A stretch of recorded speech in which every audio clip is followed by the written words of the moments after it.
kananay raw po mga kananay, at ito na naman po ako at muli na naman po ako nagbabalik sa aking mga pagbibideo. Pasensya na po at ako po ay nabisi sobra.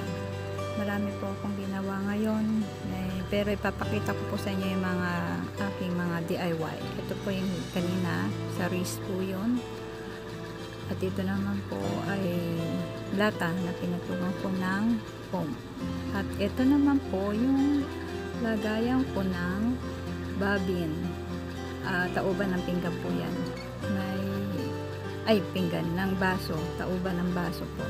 At binili ko 20 pesos lang, meron siyang puso, tinanggal ko lang po siya at medyo pinakinis ko lang yung dulo, yan, pinakinis ko lang at para magkasya yung babin, kasi marami pa pong babin ako ilalagay dahil nahirap po kasing kalat-kalat yung babin.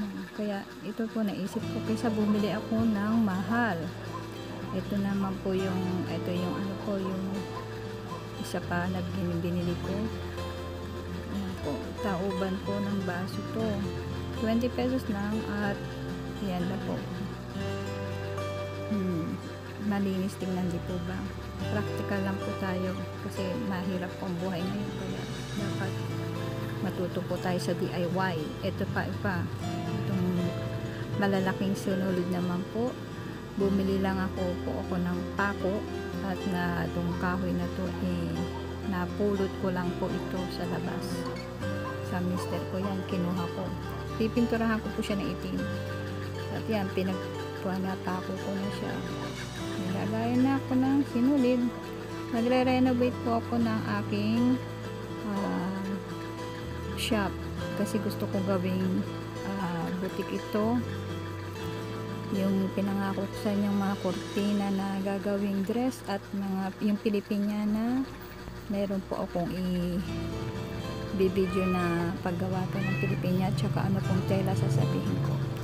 Sana po ay nagustuhan niyo po itong aking video at nawa ay nagkaroon kayo ng ideas sa mga gagawin kong ito. Marami pa po akong idea na gagawin, kaya tutok lang po dito.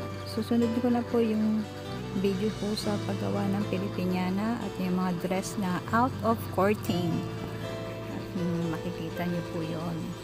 Nabisi lang po kasi ako kananay dahil mayroon po tayong DepEd kasi na OJT na ginawa ko. Lahat po ng po pwede nating gawing DIY dito ay gagawin po natin para makatipid po tayo ng gusto. At marami din po, hindi ako makatahi dahil marami din po nagpaparepair dito sa aming baryo. Mga nakatago nila sa kanila apartore, pinagtatambak na rito. Magulo pa po tong shop na to kasi i-renovate ko nga po. Sana po ay nagugustuhan nyo tong aking video. Salamat po sa mga nanood.